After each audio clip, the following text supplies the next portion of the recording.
Вот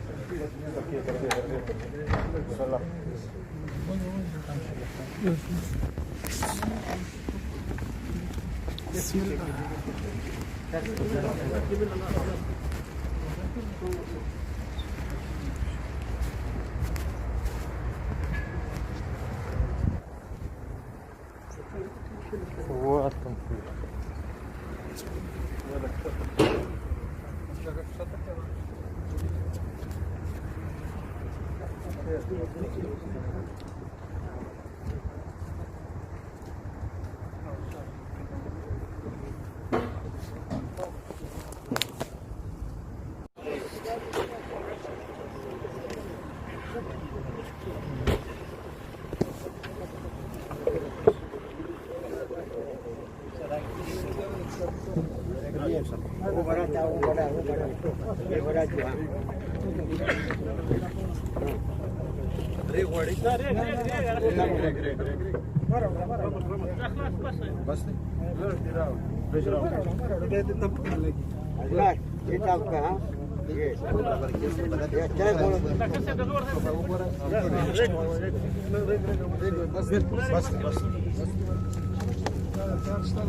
يلا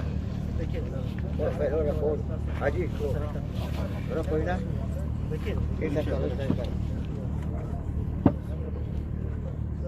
بلنډه و ولا بلنډه یې دغه مشابه بلنډه څو ټوټه نه ټوټه نه اته ساز بنچ سي لمبي نه ما ډاکټر څه کوښښ نه یو نه یو وایي نسته وځوال پیدا کوي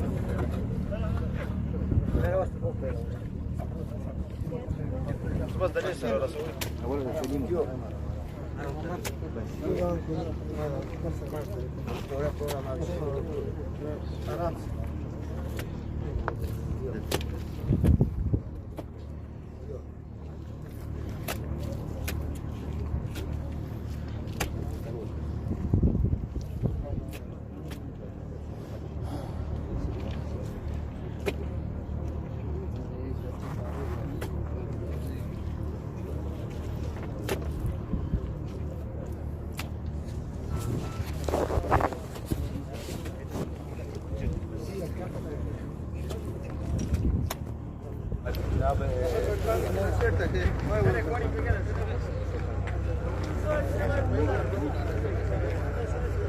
वीडियो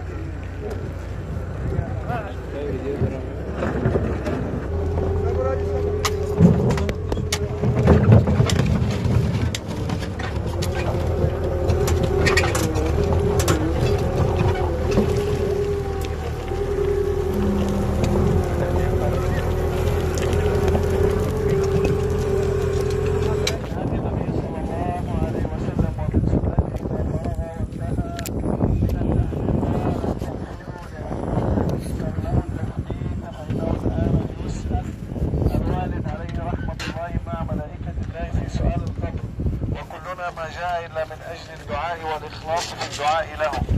عسى الله عز وجل أن يتقبل من هذا الجمع الطيب المبارك فيوفق الوالد مع الملائكة فيجيب عليهم فيتبدل هذا القبر إلى روضة من رياض الجنة حتى أنه يرى مقعده في الجنة.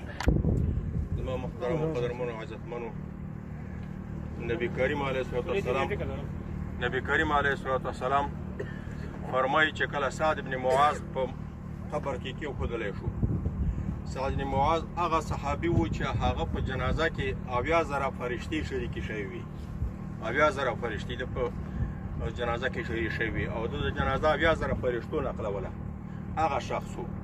و نبی کریم علیه الصلاة والسلام وفرمیل چې دغه شخص چې دی د ده نه اوس پوښتنه کېږي تاسو د ده دپاره د الله نه مغفرت وغواړئ.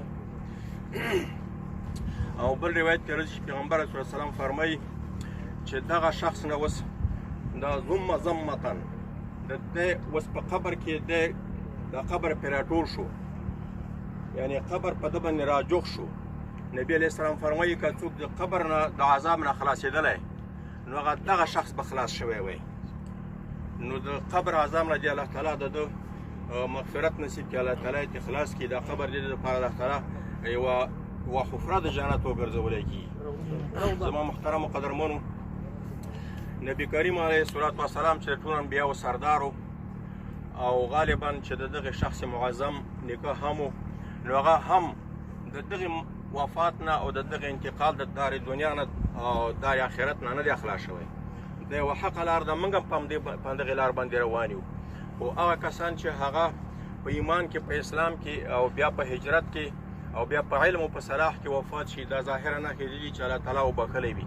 پیغمبر علیه الصلاة والسلام فرمایي چې کوم سړی په دیار سفر کې وفات شي، لکه مخکې چې عالم په عربۍ کې د هغې حدیث ترجمه حدیث ذکر کوي، د هغې مطلب دی تاسو ټول پوهېږئ چې الله تعالی فرشتو ته وایي چې دغه کوم ځای کې چې دی پیدا شوی و او دغه ځای کې چې دی وفات شوی، دا اندازه کوي د ده دپاره، دومره اندازه ځای په جنت کې ده ته ورکوي.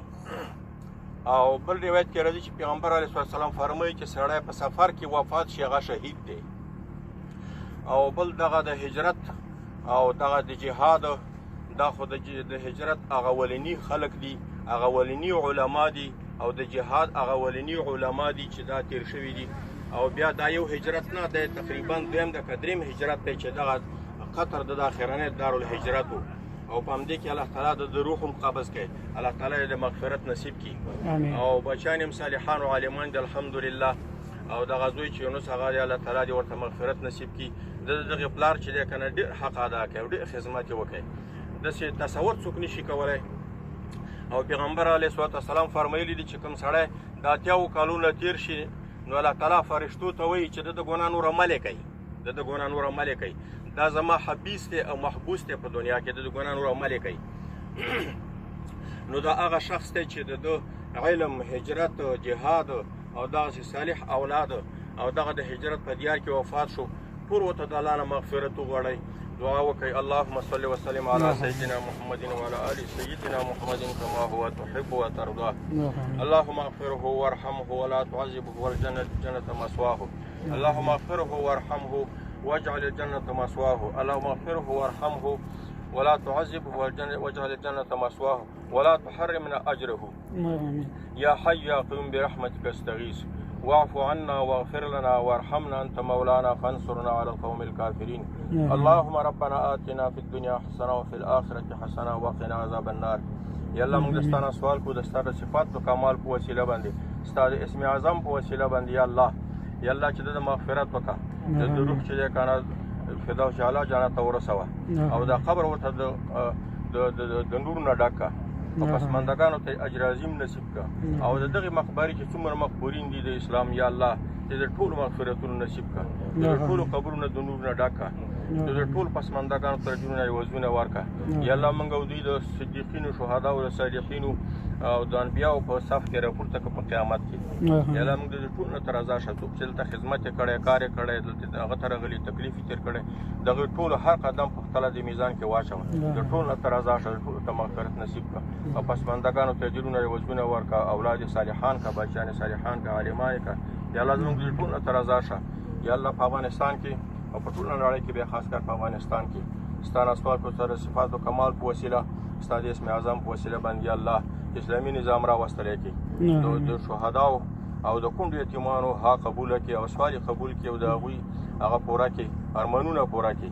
یا الله محبوسین اسلام په خپل فضل و کرم سره هغوی ته نجات ورکړي. یا الله ته هغوی ته نجات ورکړي. یا الله ته هغوی ته نجات ورکړي. یا الله چې څوک د اسلام او د مسلمانانو زموږ او د ستاسو د امروح د ناموس دشمن وي، الله ته تباه او برباد رسوا او ذلیل کړي. یا الله موږ د دوی شر نه خلاص کړي. یا الله موږ د دوی شر نه خلاص کړي. یا الله زموږ د ضعف په قوت باندې بدل کړي. یا الله زموږ د بې اطمیناني اضطراب په طمأنینې باندې بدل کړي. زموږ د ټول نه ته رضا شي. یا حی یا قیوم برحمتک استغیث. اللهم ربنا آتنا في الدنيا حسنة وفي الآخرة حسنة وقنا عذاب النار. اللهم ربنا آتنا في الدنيا حسنة وفي الآخرة حسنة وقنا عذاب النار. سبحانك اللهم ربنا وبحمدك أشهد أن لا إله إلا أنت أستغفرك وأتوب إليك. وصلى الله تعالى خير خلقه محمد وعلى صحبه اجمعين امين امين.